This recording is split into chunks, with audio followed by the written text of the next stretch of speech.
नमस्ते भाइयों। हमने जो है स्केलर ट्रायंगल देख रहा था विषमबाहु त्रिभुज। ठीक।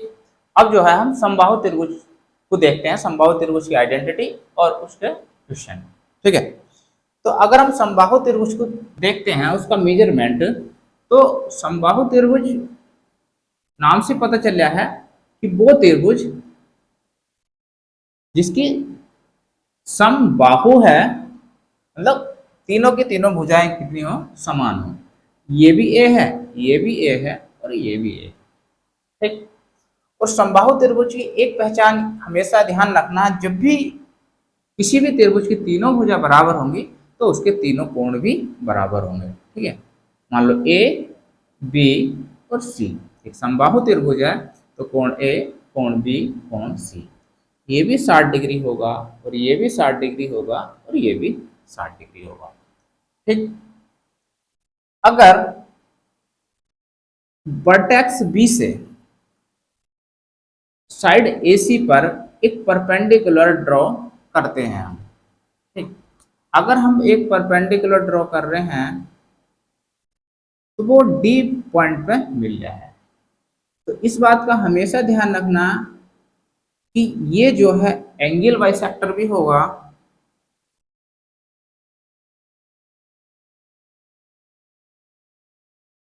एंगल बाइसेक्टर का मतलब है कोण समविभाजक, कि यो 30 डिग्री का होगा तो यो भी 30 डिग्री का होगा। और यो जो है परपेंडिकुलर भी होगा, जिसे ऊंचाई बोल देंगे, ऊंचाई, एल्टीट्यूड। ठीक है। यो त्रिभुज की एल्टीट्यूड भी होगी और इसे ही समबाहु त्रिभुज में इसे ही माध्य का भी बोल देंगे। ठीक है, मीडियन। समझ पाए? तो इस चीज को हमने समझा। ऊंचाई, ऊंचाई का एल्टीट्यूड का मतलब होता है परपेंडिकुलर कोई भी। तो एक समबाहु त्रिभुज है और समबाहु त्रिभुज में हम ये जानते हैं कि तीनों भुजाएं बराबर होती हैं और तीनों कोण बराबर होते हैं। जब तीनों कोण बराबर होंगे तो अगर वर्टेक्स 20 है, साइड AC पर अगर हम कोई लंब डालते हैं, परपेंडिकुलर ड्रा करते हैं, तो यो उसकी ऊंचाई तो होगी होगी, जो उसका एंगल बाइसेक्टर भी होगा और यो उसकी माध्यिका भी होगी। समझ पाए? अब माध्यिका का मतलब क्या होता है? माध्यिका का मतलब होता है कि सामने वाली साइड को दो बराबर हिस्सों में बांटना। तो इसे देखोगे बच्चों तो ये हो जाएगा a/2 और ये भी हो जाएगा a/2। ठीक। जब ये a/2 आ जाएगा तो अब हम इसे निकाल सकते हैं। तो यो कितना आ जाएगा, इसे हम पाइथागोरस से निकाल लेंगे। ठीक है। तो पाइथागोरस हम कहती है कि हाइपोटेनिस का स्क्वायर इज इक्वल टू क्या होता है, इसे मान लो h, कि परपेंडिकुलर का स्क्वायर प्लस के बेस का स्क्वायर, तो बेस है a/2 का होल स्क्वायर। तो यहां से कितना हो जाएगा, a square is equal to a square, अब एच स्क्वायर तो यो है, इसे इधर ले आएंगे तो ये हो जाएगा ए स्क्वायर बाई 4 और is equal to h square. तो यहां से बच्चे एच इज इक्वल टू क्या होगा हमारे पास, 4 ए स्क्वायर माइनस के ए स्क्वायर, तो कितना हो जाएगा, 3 बच जाएगा, 3a² 4, ये एच स्क्वायर है।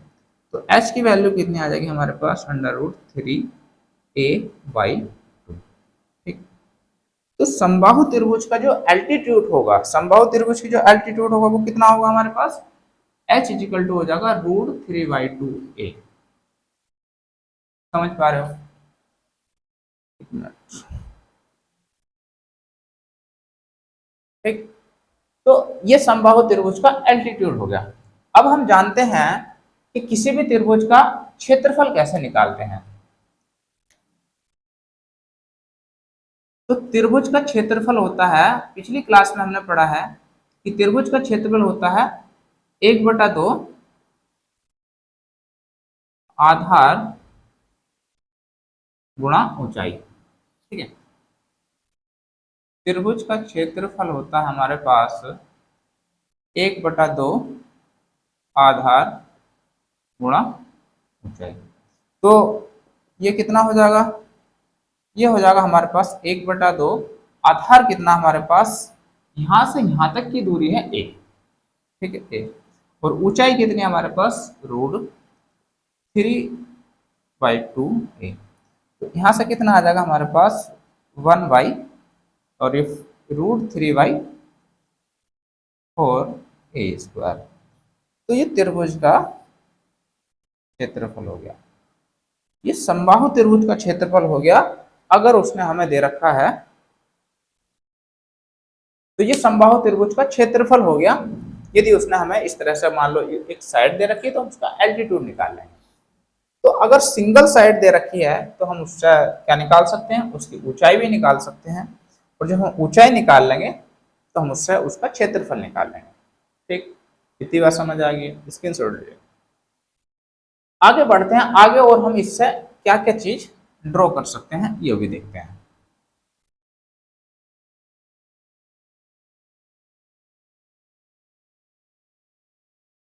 अब हम जानते हैं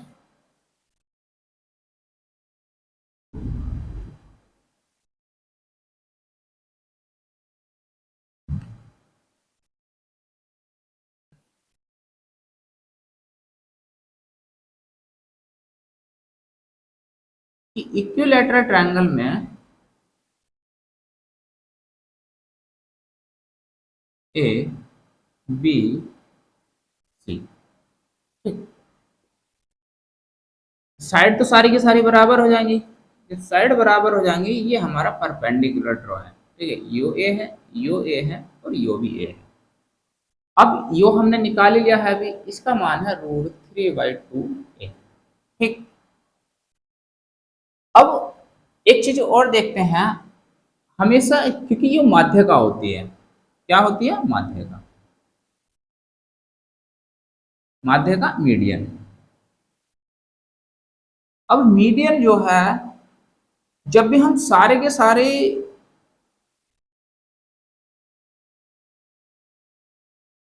माध्य का मतलब दो बराबर हिस्सों में से बांटनी है। जब वर्टेक्स ए से एक माध्य का और डालते हैं और वर्टेक्स सी से एक माध्य का और डालते हैं तो एक बिंदु मिलता है, ठीक है, और जिसे बोलते हैं केंद्रक, ठीक। और यो केंद्रक जो है क्या करता है, यो केंद्रक जो है इसका गुरुत्व केंद्र कहलाता है।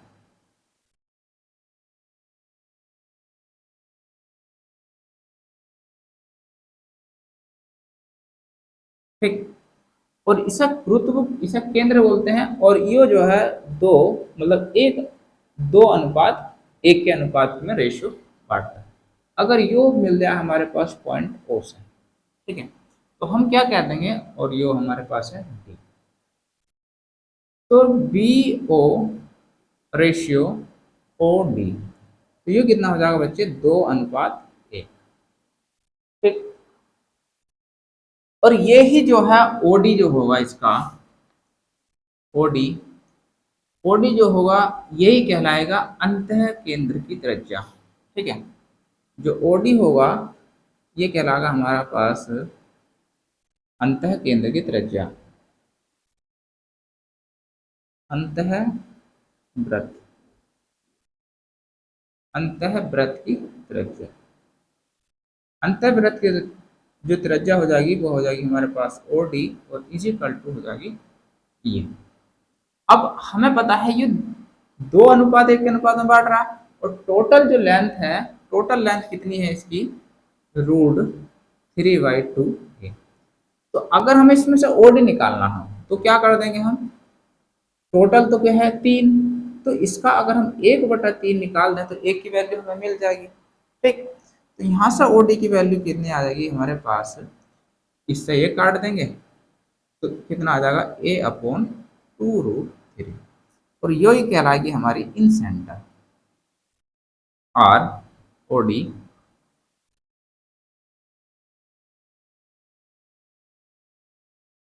ये कहलाएगी हमारी आर इन सेंटर, ठीक, समझ आया। अगर हम क्या निकाल रहे हैं, अगर हम समबाहु त्रिभुज के परिवृत्त की त्रिज्या निकाल रहे हैं, त्रिभुज के परिवृत्त की त्रिज्या। तो परिवृत्त की त्रिज्या को हम कैसे लिख सकते हैं? जो परिवृत्त की त्रिज्या होगी वो √3/2a, जो पूरा एल्टीट्यूड है और इसका कितना होगी, इसका 2/3 टाइम्स हो जाएगी। ठीक है, क्योंकि टोटल है 3 और टोटल तो 3 है और कितना है ये 2, इसका 2 हिस्सा है। तो यहां से कितना आ जाएगा बच्चे, यहां से आ जाएगा हमारे पास a और √3। ठीक है, a√3। तो इसे लिख सकते हैं हम कैपिटल R और इजिकल टू बी ओ और ये हो जाएगी हमारे पास ये। ठीक, तो कोई भी इक्विलैटरल ट्रायंगल दे रखा है तो उस इक्विलैटरल ट्रायंगल में हम क्या पाएंगे कि कोई भी अगर इक्विलैटरल ट्रायंगल दे रखा है तो हम उसमें जो भी हम परपेंडिकुलर ड्रा करते हैं, और ये परपेंडिकुलर ड्रा जो होता है ये केंद्रक पे मिलता है और इसे जो है 2:1 के अनुपात में डिवाइड करता है, और ये जो कहलाएगी, ये जो लेंथ हो जाएगी वो अंतः केंद्र की अंतःवृत्त की त्रिज्या हो जाएगी और ये परिवृत्त की त्रिज्या हो जाएगी। ठीक, इतना समझ आया?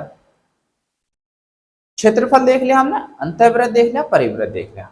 परिमाप तुम समझते ही हो कि इक्विलैटरल ट्रायंगल का जो परिमाप होगा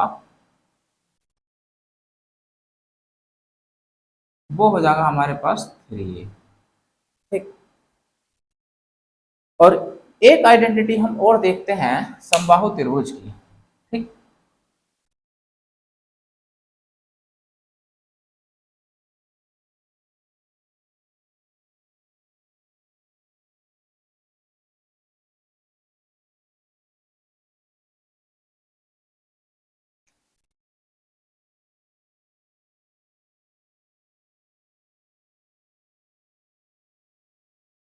समबाहु त्रिभुज दे रखा है ए बी और सी। ठीक, यहाँ पे कोई एक इनपुट मतलब एक पॉइंट है और इस पॉइंट से क्या कर रहे हैं हम बीसी पर लंब डाल रहे हैं, एसी पर लंब डाल रहे हैं और ए बी पर लंब डाल रहे हैं। इसे मान लो P1 कह दो, इसे P2 और इसे P3। ठीक, तो हमें क्या फाइंड करना है, हमें ये तीनों दे रखे हैं, हमें हमें उस समबाहु त्रिभुज की भुजा ज्ञात करनी है। ठीक है, तो हम कैसे ज्ञात करेंगे, तो हम देखते हैं, इसे थोड़ा सा बढ़ा लेंगे।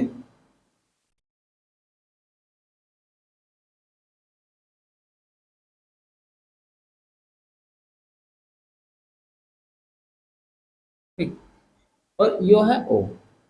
तो अगर हम इस त्रिभुज का क्षेत्रफल निकालना है तो त्रिभुज का क्षेत्रफल अगर ये ए दे रखा हो, ठीक है, तो इसके हिसाब से हम निकाल पाएंगे। तो त्रिभुज का क्षेत्रफल इज इक्वल टू त्रिभुज ए ओ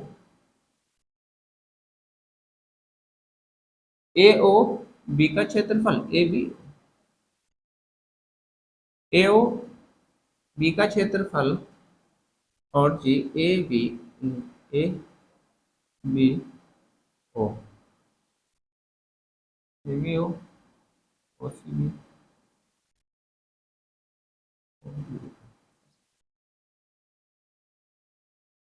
त्रिभुज ओ बी ए प्लस त्रिभुज O B C O B C plus त्रिभुज कितना हो जाएगा ओ सी ए, त्रिभुज ओ सी ए। ठीक, तो अगर हम इन तीनों, अगर हमें इस पूरे त्रिभुज का क्षेत्रफल चाहिए तो हम क्या करें, इस त्रिभुज का क्षेत्रफल प्लस इस त्रिभुज का क्षेत्रफल प्लस इस त्रिभुज का क्षेत्रफल, हम अगर सबको जोड़ दें तो हमें त्रिभुज का क्षेत्रफल फाइंड कर लेंगे हम।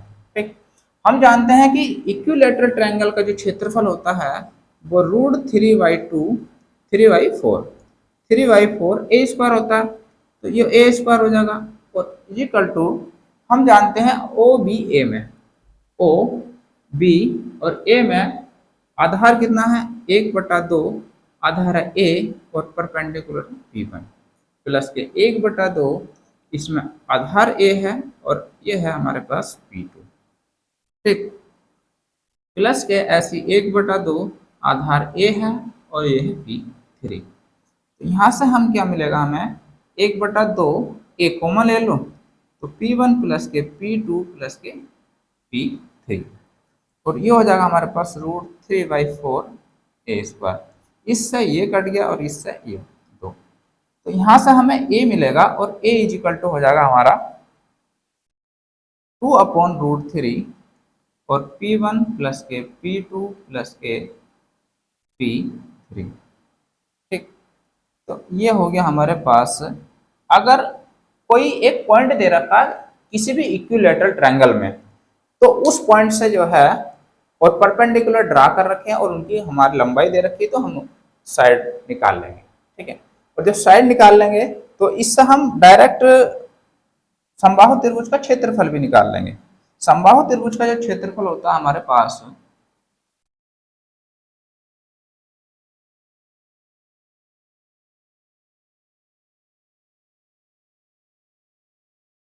वो होता है हमारे पास √3/4 a²। तो यहाँ से हमें मिलेगा √3/4 और मल्टीप्लाई, जब हम इसका स्क्वायर करेंगे तो कितना हो जाएगा, 4/3 और P1 प्लस के P2 प्लस के P3 का होल स्क्वायर। ठीक है, इस 4 से ये 4 कैंसिल आउट हो जाएगा, तो यहाँ से हमें कितना मिल जाएगा, यहाँ से मिल जाएगा जी, हमें ऊपर लिख दें। ठीक है,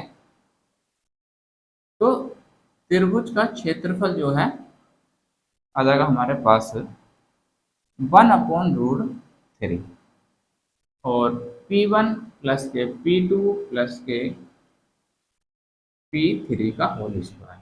ठीक है, इस त्रिभुज का क्षेत्र, इससे हम त्रिभुज का क्षेत्रफल जब निकाल लेंगे, साइड निकालने की जरूरत नहीं है और त्रिभुज का क्षेत्रफल हमसे पूछ रखा है, तो हम डायरेक्ट जो है उस त्रिभुज का क्षेत्रफल हम निकाल पाएंगे किस तरीके से, कि उसमें 1/√3 और उसका होल स्क्वायर करें। ठीक, ये हो गया।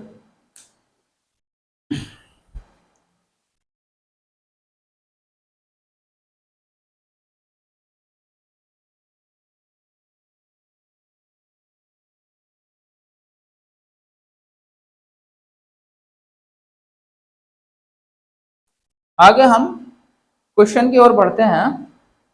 ठीक,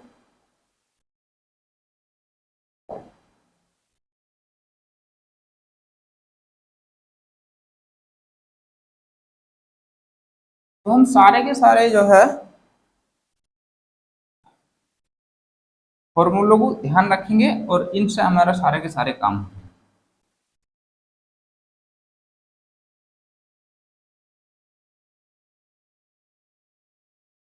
मान लो क्वेश्चन दे रखा हमारे पास कि एक समबाहु त्रिभुज है और उसकी एक भुजा दे रखी है हमारे पास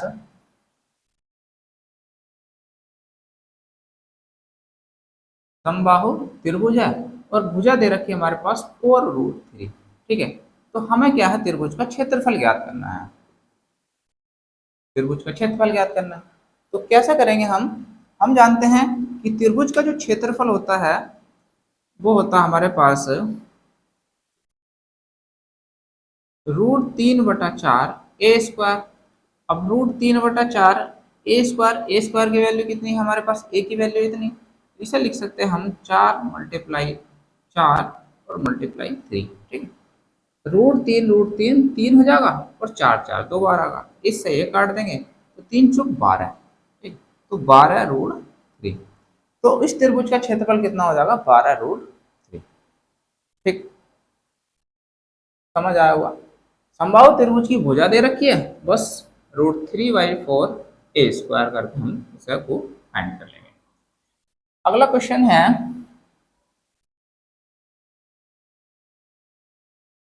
क्वेश्चन दे रखा हमें कि समबाहु त्रिभुज का क्षेत्रफल, समबाहु त्रिभुज का क्षेत्रफल वो दे रखा हमारे पास 400√3। ठीक, और हमसे उसने पूछा परिमाप। परिमाप, तो परिमाप हमें बताना है।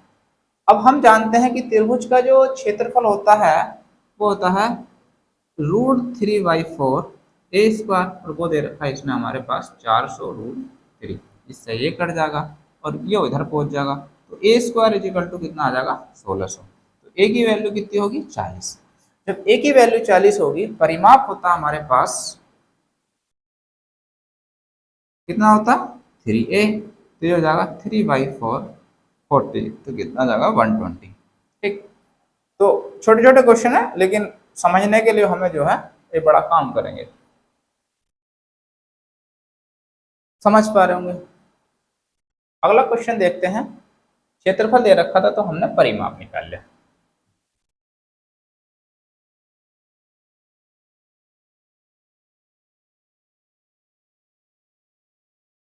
एक समबाहु त्रिभुज की ऊंचाई दे रखी है।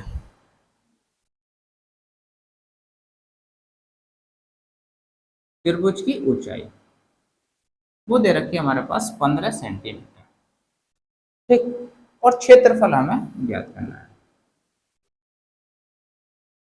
तो हमें ये पता है कि ऊंचाई जो होती है इक्विलैटरल ट्रायंगल की, जो एल्टीट्यूड होता है वो √3/2a होता है, और वो दे रखा हमारे पास 15। तो यहां से हम क्या निकाल लेंगे, इधर ले जाएंगे तो a की वैल्यू फाइंड कर लेंगे 30/√3। ठीक, अब हमें क्षेत्रफल चाहिए, तो क्षेत्रफल निकालने के लिए हम क्या करेंगे, तो त्रिभुज का क्षेत्रफल हो जाएगा, ये हो जाएगा हमारे पास √3/4 ए स्क्वायर। तो ए की 30 × 30 और √3 एक √3 से, तो एक √3 कैंसिल आउट हो जाएगा, और √3 से जो है, या इसे ऐसा नहीं करते हैं, इसे मत काटो, एक काम करो, ये 3 हो जाएगा, 3 से इसे काट दो, तो ये कितना हो जाएगा हमारे पास 10। ठीक, 2 से फिर काटेंगे तो ये 5 हो जाएगा, 2 से फिर काटेंगे तो ये हो जाएगा 15। ठीक, तो यहाँ से कितना आ जाएगा 15 पंजे 75√3। तो त्रिभुज का जो क्षेत्रफल हो गया, त्रिभुज का क्षेत्रफल हो गया बच्चे 75√3। समझ पा रहे होंगे। ठीक,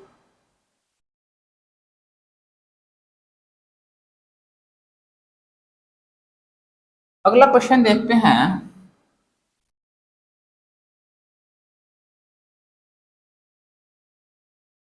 समबाहु त्रिभुज की आपके माध्य का दे रखी है। समबाहु त्रिभुज की माध्य का दे रखी है, वो दे रखी है हमारे पास 6√3। ठीक है, यदि एक समबाहु त्रिभुज की माध्य का 6√3 हो, तो उस त्रिभुज का क्षेत्रफल क्या होगा।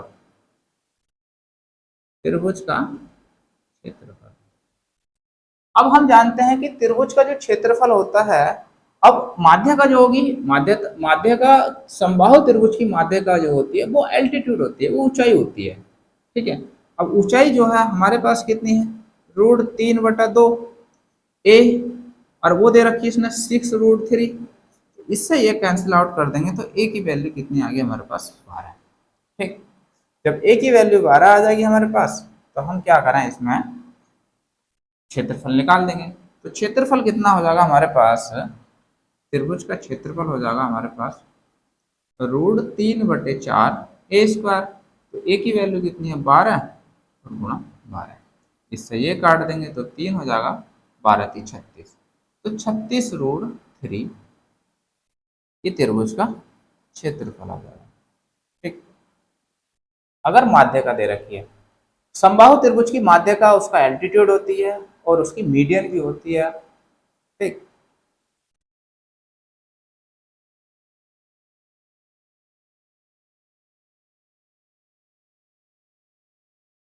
अगला सवाल देखते हैं।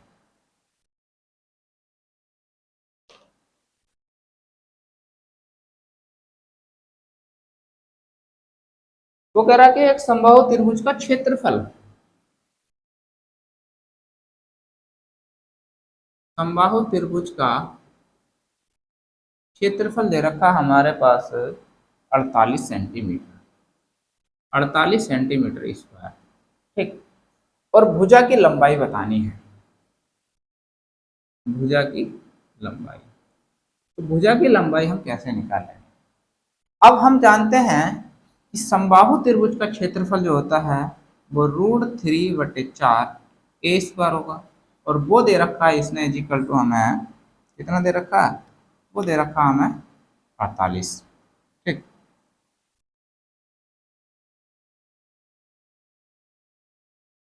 ये दे रखा है इसने 48। तो यहाँ से हम क्या करेंगे, इसमें इसकी मल्टीप्लाई जाएगी तो ए स्क्वायर की वैल्यू आ जाएगी हमारे पास, हमें तो भुजा चाहिए। तो ए स्क्वायर इजिकल टू हो जाएगा हमारे पास 48 × 4/√3, ये हो जाएगा। ठीक, अगर हम √3 से ऊपर नीचे मल्टीप्लाई कर दें तो क्या मिलेगा हमें, √3 और √3, तो ये 3 हो जाएगा और 16 3 48। ठीक, यहाँ से हमें ए स्क्वायर की वैल्यू मिली 16 चौका 64√3। जब यहाँ से हम ए निकाल लेंगे तो ए निकालेंगे तो ये तो 8 बन जाएगा, ये 8 बन जाएगा। और √3 जो रूट इस पर रूट था तो इस पर 4th पावर हो जाएंगे। ठीक, तो ये हमारी साइड है, समझ पा रहा हूँ। रूट का मतलब है 1/2 पावर, जब स्क्वायर एक जब एक रूट और चढ़ेगा तो 1/4 हो जाएगी। ठीक, तो इसकी भुजा की लंबाई आ जाएगी।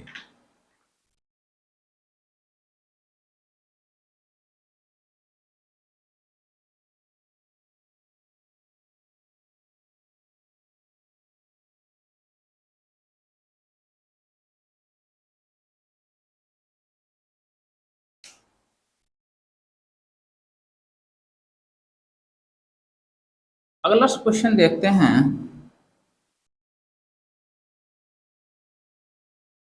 वो कह रहा है समबाहु त्रिभुज की माध्य का दे रखी है।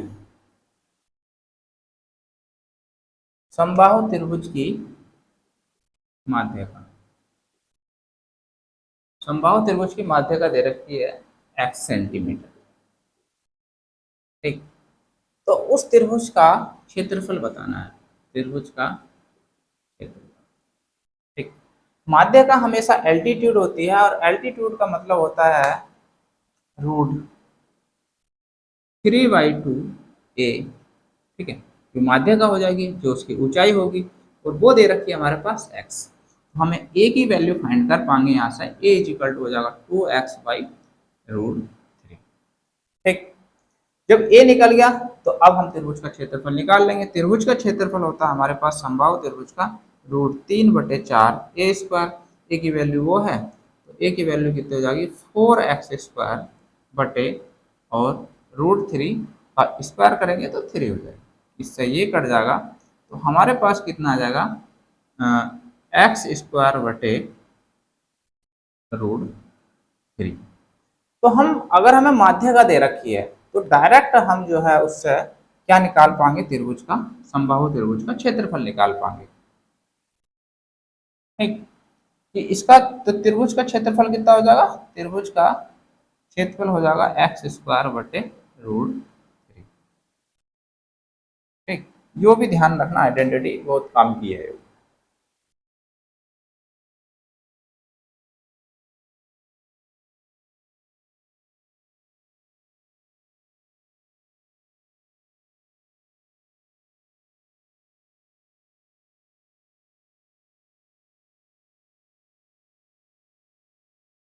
आगे क्वेश्चन को हम देखते हैं।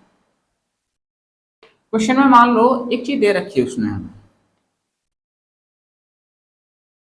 एक समबाहु त्रिभुज है और वो कह रहा है हर चैप्टर का हर चैप्टर में मर्ज हो गया। ठीक है, तो परसेंटेज भी कभी ना कभी इसमें बूझ लेगा। जैसे कि इसे परसेंटेज में भी हम समझेंगे। जैसे कि मान लो हमें पता है कि समबाहु त्रिभुज का जो क्षेत्रफल होता है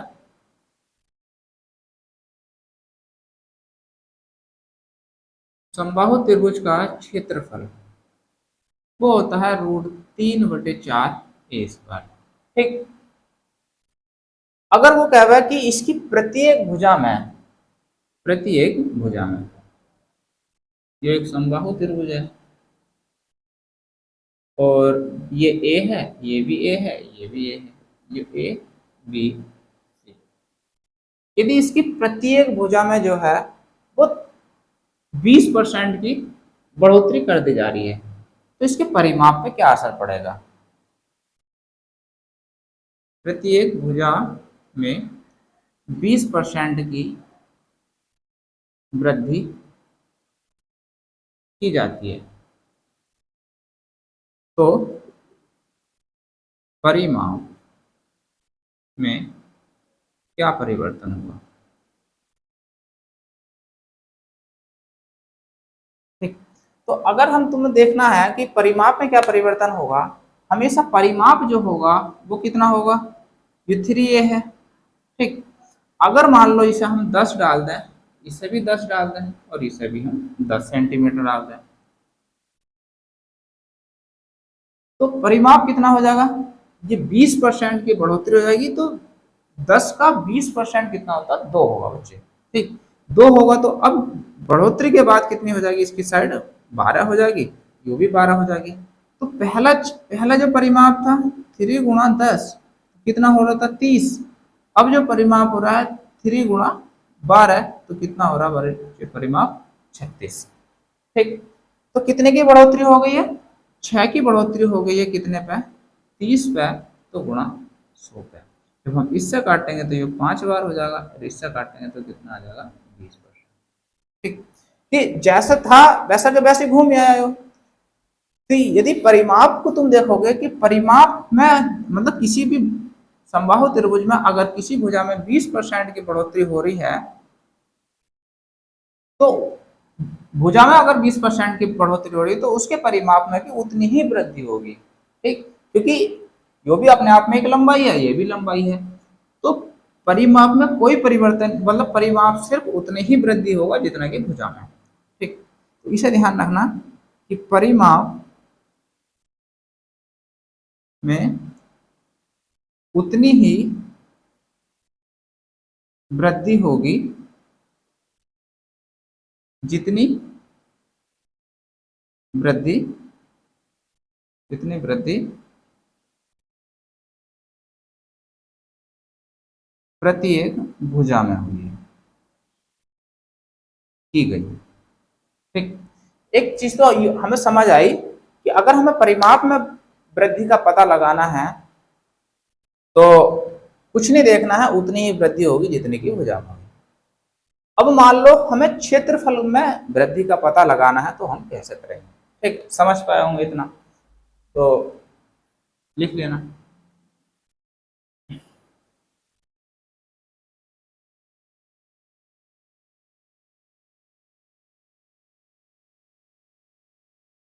मान लो भुजा जो दे रखी है वो 10 सेंटीमीटर ही है। ठीक है, और 20% की बढ़ोतरी हो रही है, तो 12 सेंटीमीटर की भुजा बन जा रही है 20% की बढ़ोतरी होने पर, वृद्धि होने पर। ठीक, तो क्षेत्रफल में क्या परिवर्तन आएगा? तो क्षेत्रफल में क्या परिवर्तन होगा? ठीक, तो क्षेत्रफल में क्या परिवर्तन होगा उसे देखते हैं हम।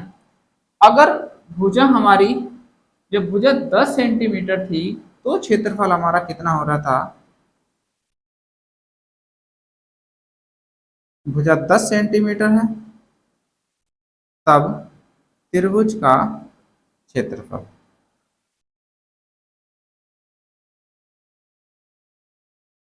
वो हो रहा था हमारे पास √3/4 ए स्क्वायर, और ए स्क्वायर का मतलब है 10 गुणा 10। ठीक, तो ये 5 आ गया और ये भी 5 आ गया, तो ये हो गया 25√3। जब ए बराबर 20 सेंटीमीटर है, तब त्रिभुज का क्षेत्रफल कितना होगा? 20 सेंटीमीटर है, तब त्रिभुज का क्षेत्रफल कितना होगा हमारे पास? √3/4 और 12 गुणा 12, और इससे जो काट देंगे तो कितना आ जाएगा हमारे पास? 3, और 3 आ गया, 12×3 = 36√3। ठीक, अब जब 10 सेंटीमीटर था भुजा, तो क्षेत्रफल हमारा इतना होगा, और जब 20 सेंटीमीटर है तो हमारा क्षेत्रफल इतना हो रहा है। ठीक, तो कितने की बढ़ोतरी हो गई है? ये हो गई है बच्चे 11 की। ठीक, तो 11√3 की बढ़ोतरी हो गई है कितने पे? 25√3। ठीक है, तो हम इसे लिख लेंगे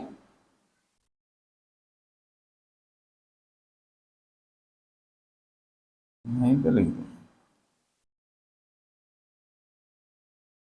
क्षेत्रफल में वृद्धि, क्षेत्रफल में वृद्धि प्रतिशत। क्षेत्रफल में वृद्धि प्रतिशत का मतलब होता है जो फाइनल आया है निकल गया माइनस के ये। तो 11√3 की वृद्धि हो गई कितने पे?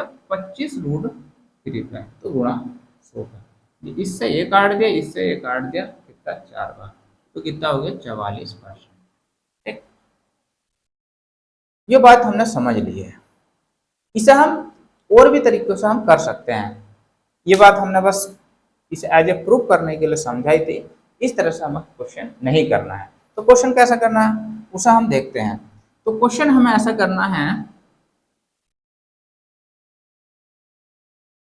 कि 20% की बढ़ोतरी हो रही है। कितने की हो रही है? 20% की बढ़ोतरी हो रही है। 20% की जो फ्रैक्शन वैल्यू है वो कितनी हो जाएगी बच्चे? 1/5। ठीक, अगर 5 पहले भुजा 5 थी तो अब कितनी होगी भुजा? 6।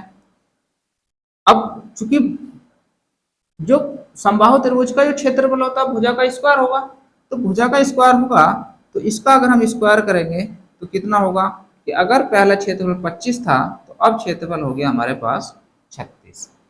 तो कितने की बढ़ोतरी होगी? 11 की कितने पे? 25 पे, तो गुणा 100 पे। इससे ये काट देंगे तो 4 आ जाएगा। 44% की वृद्धि हो गई है। समझ पा रहे होंगे? तो ये भी बहुत अच्छा तरीका है। एक तरीका x प्लस वाई वाले से भी करते हैं, जैसे कि x प्लस के वाई और x वाई बटे 100। ठीक है, तो प्रतिशत वृद्धि, अब चूंकि वृद्धि हो रही है तो कितना हो जाएगा? 20 प्लस के 20 और प्लस के 20 मल्टीप्लाई 20 बटे 100। तो यहाँ से कितना आ जाएगा हमारे पास? 44%। ठीक है, तो जो रास्ता तुम्हें उचित लगे उस रास्ते को जो है हम अपना सकते हैं। ठीक है, सबसे बेस्ट तरीका जो है ये है। समझ पा रहा हूँ?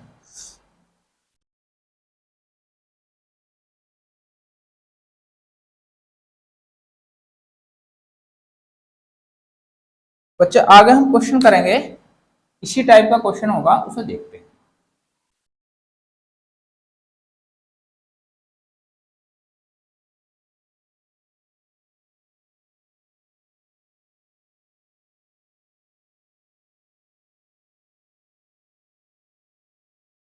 वो कह रहा है कि एक त्रिभुज, एक समबाहु त्रिभुज की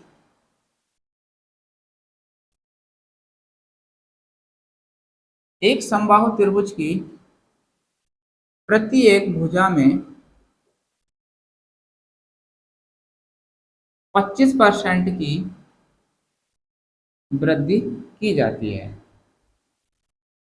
तो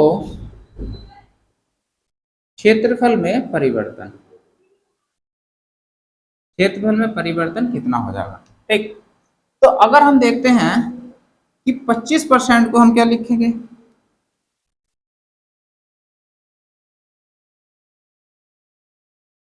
25% इजिकल टू होगा 1/4।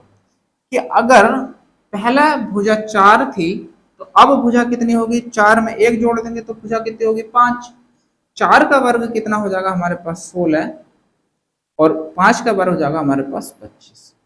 ठीक, तो कितने की वृद्धि हो गई है? 9 की। कितने पे हो गई है? 16 पे, तो गुणा 100। तो कितना निकल कर आ जाएगा? 4 से इसे काटेंगे 25 बार, 4 से इसे काटेंगे तो कितना हो जाएगा? 4 बार। 25 नमा होता है 225, तो 225 बटे 4।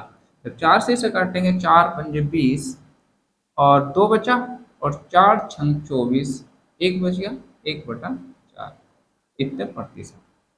तो अगर हमें ये फाइंड करना है कि प्रत्येक भुजा में जो है 25% की वृद्धि हुई है, तो उसके क्षेत्रफल में कितना परिवर्तन आएगा? तो कितना आएगा बच्चे?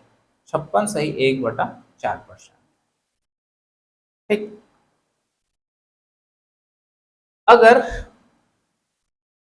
मान लो ऐसे ही एक और क्वेश्चन दे रखा है तो हम उसे किस तरह से फाइंड करेंगे, ठीक।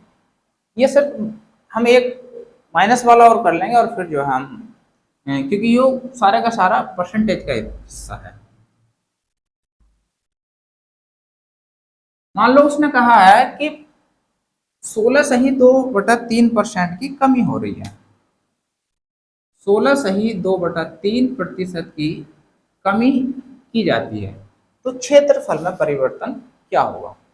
तो क्षेत्रफल में हम जानते हैं कि 16 सही 2/3 की वैल्यू होती है 1/6, ठीक। अब 1/6 का मतलब है कि पहले भुजा जो है, भुजा पहला अगर 6 थी तो 1 की कमी हो गई, तो अब भुजा हो गई 5। तो इसका वर्ग कितना हो जाएगा, इसका वर्ग हो जाएगा हमारे पास a², ये a की वैल्यू है, तो a² हो जाएगा 36 और ये हो जाएगा 25। कि पहला क्षेत्रफल अगर 36 था, अब क्षेत्रफल कितना हो गया 25, तो कितने की कमी हो गई है 11 की, कितने पे 36 पे, तो गुणा 100 का। 4 सही से काटेंगे 9 बार, 4 सही से काटेंगे 25 बार, और ये हो जाएगा हमारे पास 25। इसमें जब 11 के गुणा करेंगे तो इसके गुणा कर देंगे 5, 5 तो 7 और 2/9। तो अगर हम इसे देखते हैं तो कितना हो जाएगा हमारे पास बच्चे, ये हो जाएगा 9 या 27, 27 जीरो और 5 सही, 5 मतलब 9 30 सही 5/9%। तो ये परिवर्तन आ जाएगा इस त्रिभुज के क्षेत्रफल में परिवर्तन, और ये क्या होगी, कमी हो जाएगी। तो त्रिभुज के क्षेत्रफल में कितनी, 30 सही 5/9% की कमी होगी, ठीक। तो ये थोड़ा सा परसेंटेज का हिस्सा है, हमने 2-3 सवाल जो है वो इसमें सीख लिए, ठीक। बाकी जो परसेंटेज में भी हम सीख लेंगे।